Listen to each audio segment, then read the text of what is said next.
I get it. Woo, she said. I don't drink. I don't smoke. I just think. X-rated. Now what can I do with my brain? Hashtag Chief Daily. Through this segment, I want to borrow a few minutes of your time, if I may, to teach excellence. Excellence being spelled EXHALENCE. Breathe in and breathe out glory daily. And reveal to you knowledge, wisdom, and understanding that the Lord has revealed to me in order to enhance the quality of your life. This is the standard above. I Chief Daily. Do you? We are definitely not as smart as he is. It's almost impossible to truly simplify God's instructions, but my wife and I felt that separation and space were two words that definitely define God's intent in these first 5 verses of Genesis. God steps on the scene, assesses the situation, theorizes what the solution is, proceeds with action, affirms that his method was correct and effective, then defines the goodness of his change, what it is now, and repeats this process 6 times over just to assess that his work is complete and very good so that he may rest in his finished works before and inspire us to replicate this over and over again. Hi, my name is Keith Parker Emerson, and this is another episode of Chief Daily. And on this channel, we are going to have conversations about the standard above and what it means to live out purpose based solely on the Word of God. These are basic instructions before leaving Earth. Have you heard of the scientific method before? After doing some research, I found it oddly strange that these two processes would be vaguely identical. Take out your smartphone device, if you haven't already done so, and Google the scientific method. These are the steps outlined throughout the mass majority of charts listed on the web today. Step 1, make an observation. Step 2, identify a problem. Step 3, research a problem. Step 4, develop your hypotheses. Step 5, design an experiment. Step 6, conduct the experiment and analyze your results. Step 7, construct a conclusion from that experiment. And step 8, reevaluate, apply your results, then retest. Last week, we used this God-inspired method to develop a mock fitness and nutrition plan to help you achieve your holistic health goals this season. It looked a little something like this. Step 1, make an observation. I'm unhealthy and overweight. Step 2, identify a problem. I overeat, never work out, and get barely any rest. Step 3, research a problem. The problem probably stems from improper conditioning, lack of self-control, and discipline. Step 4, develop your hypotheses. If I exercise and change my eating habits, my health will improve. Step 5, design an experiment. For 12 weeks, I'm going to find a well-balanced exercise regimen and diet plan that best suits me and stick to it. Step 6, conduct an experiment and then analyze your results. Step 7, construct a conclusion from that experiment. After 12 weeks of following a well-balanced exercise regimen and diet plan, I have achieved my desired results and are going to continue making optimal choices to improve my chances of living a long and healthy life. Step 8, evaluate and apply your results, then retest. I'm going to give my body a rest for the next 4 to 8 weeks before making any drastic changes or continue making and maintaining the habits that I've previously created within the past 12 weeks of my life so that I can continue to be healthy and active. In other words, family, wash, rinse, and repeat. Even the highest level thought leaders are mimicking this formula to create and run multi-million and billion-dollar organizations. Take a moment of time and watch this clip from Alex Hormozy as he explains to a business executive the same method that I'm going to break down to you today. What can I help you with, man? So I had a question about setting really large goals because obviously you've set and hit a ton of large goals and throughout your entrepreneur journey, and whether that be annual revenue for a business, weight loss, personal savings, etc., things with a definite ending to it. Yeah. How would you say it's better to set a time frame for these large goals and have a shoot for the star, land in the moon's mentality and not hit it, or have a time frame that you're going to hit it in? And is it easier when you have these large goals to chunk them into smaller goals along the way, so that way you feel like you're progressing throughout the journey of the larger goal? Yeah, it's a good question, and I'm glad we're starting off with this one. I see both of the examples that you gave as kind of extremes that don't necessarily need to exist, because both of theirs are based on outcome-based expectations, whether it's short or long. And the more I've been doing this, the more I make my goals around things that are 100% controllable. And so the outcome on the short term or the outcome on the long term, neither of those are controllable. But the activities that I can commit to are controllable. And those activities, I can measure progress against them, even on percentage of days that I do the activities I said I would do.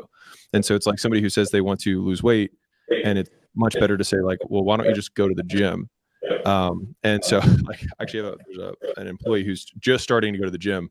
And he was like, what program should I follow? And I was like, your program is binary. Is that, did you go to the gym? I was like, that's your program. Yeah. And the first month, I want to just see how many days you do it.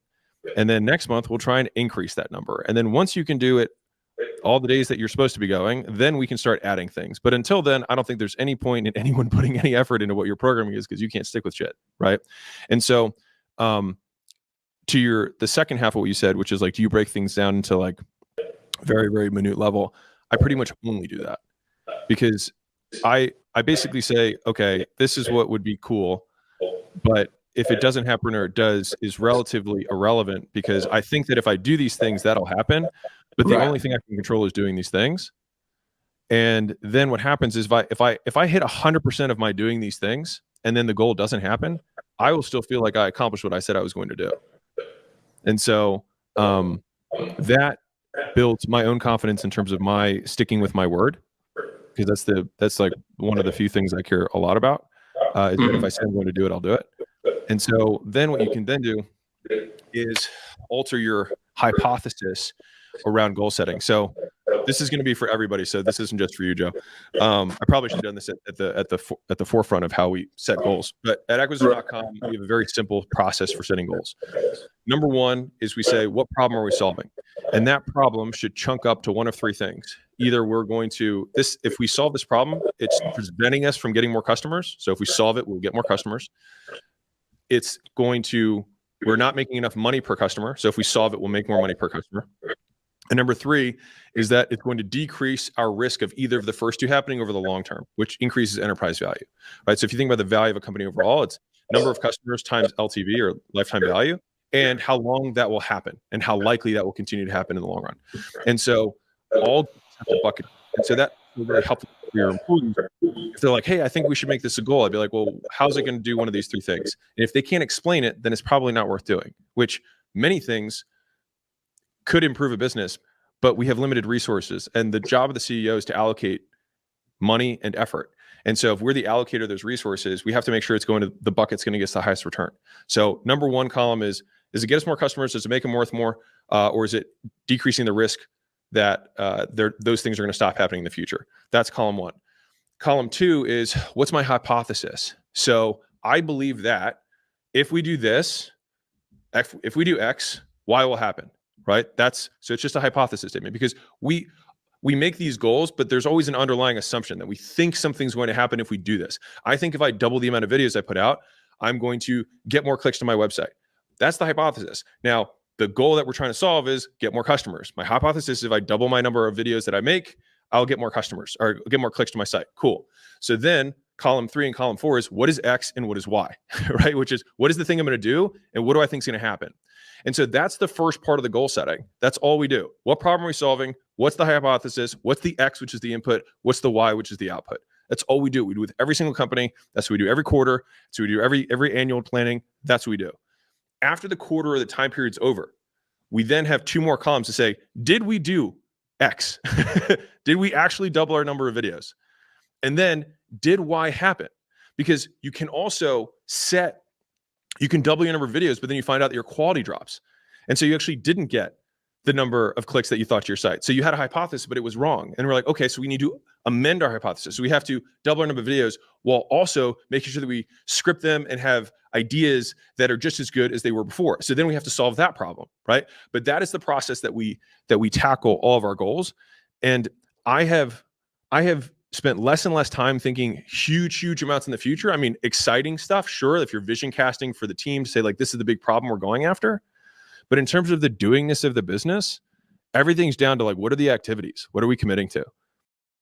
This week, I want to implement SMART goal setting and Genesis chapter 1, verses 6 through 8 to show us, you and I, how to practically implement separation and space day 1 and 2 as we shift our minds from the world system into the kingdom's agenda. Day 1 and 2, God separated and made space for the things that require time. Day 3, 4, and 5, and so that we can work to produce a harvest God has called, chosen, and crafted for you and I to reflect on day 6 and rest in day 7. In Genesis chapter 1, verses 6 through 8, God said, "Let there be an expanse in the midst of the waters, and let it separate the waters from the waters." God made the expanse and separated the waters that were below the expanse from the waters that were above the expanse. And it was so. God called the expanse heaven, and there was evening and there was morning, a second day. Genesis chapter 1, verses 6 through 8 out of the New American Standard Bible. This verse identifies the separation which takes place in creation that God uses to identify the seas from the heavens. We are going to take this same principle and SMART goal setting and separate the bad from the good and create goals using the acronym SMART to put together the framework for the brick house that you and I, intend on building on solid rock and not shifting sand. Right now, take a moment of time and identify the things taking time away from you walking in purpose as a creator in pursuit of achieving their holistic health goals. Once you have a list of those things, list out the good habits that you also have that promotes continual good behavior as a creator in pursuit of achieving their holistic health goals. Now, SMART is an acronym that stands for specific.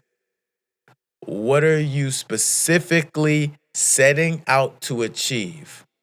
Is your goal well planned and clear cut? Measurable. How will you measure the progress of your goal? Attainable.